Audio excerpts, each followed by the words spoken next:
नमस्ते दोस्तों, मैं योगिया सिंह चैनल में आप लोग को नमस्ते करती हूँ। मैं अच्छी हूँ, आशा करती हूँ आप लोग भी अच्छे होंगे, स्वस्थ होंगे, मस्त होंगे, अपने अपने काम में व्यस्त होंगे। मैं आप लोग के सामने एक बेटी का जब द्वार पूजा लगता है उस समय का गीत गा रही। पसंद है तो लाइक कीजिएगा, सब्सक्राइब कीजिएगा।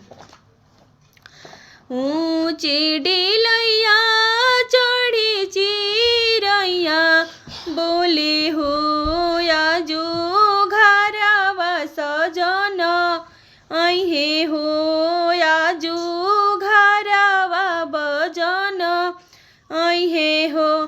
दुआरा से अइलने कमन पापा हो काहे बेटी के नीर ढरे हो, काहे बेटी के नीर ढरे हो।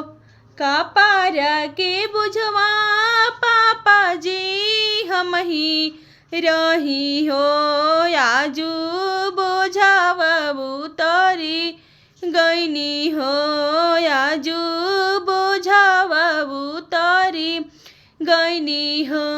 ऊंची डेलैया चढ़ी चिरैया बोले हो आजू घरवा सजन अहे हो, आजू घरवा बजन अहे हो। दुआरा से अइलने कमन भैया हो काहे बहिनी के नीर ढरे हो, काहे बहिनी के नीर ढरे हो। कपारा के बुझवा भैया जी हम ही रही हो, आजू बुझावा उतरी गईनी हो, आजू बुझावा उतरी गईनी हो।